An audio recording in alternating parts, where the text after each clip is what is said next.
Kamusta mga loves? Ayan, gabi na po. Gabi po ngayon ay alas 7.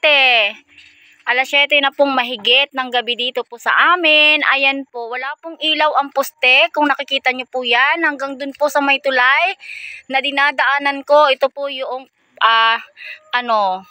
bakod po namin, pintuan po namin, ayan, nakaharang po yung aming katring maliit. Kasi ay nasira na yung aming gate. Ayan mga loves, walang kailaw-ilaw. Oh.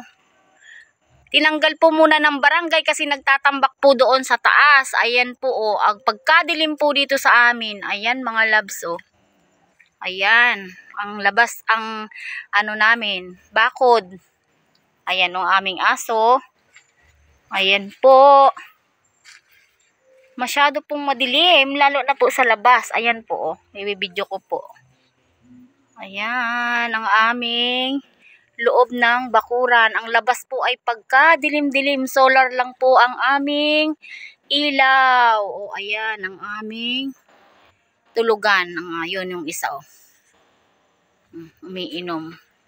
Solar po ang aming gamit, mga labs. At ang labas, o, ayan, kita nyo po, oh. Sobrang dilim. Ayan. Aking aso na mamahinga sa buhangin dito sa loob ng aming bakuran. Ayan mga love, sobrang dilim po talaga. Ayan, kaya pagka ay hindi rin maiwasan na hindi mapanglaw. Simula po nang mawala ang ilaw sa poste, simula po dun sa may tulay, sa may dulo ng seawall, 3 poste po ang walang ilaw hanggang dito sa amin. Eh dahil wala pong ilaw, syempre kami lang po ang tao dito, ay nakakapanglaw naman po talaga.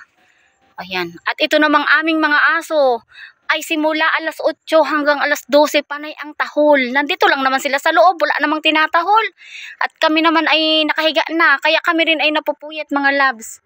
O yung isa, magnunumnum daw siya, pampalipas ng oras. O ayan, habang hindi pa daw kami matutulog, siya daw ay tatagay-tagay. O, yun lamang mga loves, pinakita ko lang sa inyo ang kadiliman dito sa aming bakuran. Ayan, solar lang kasi talaga yung gamit namin. Ayan mga loves. O.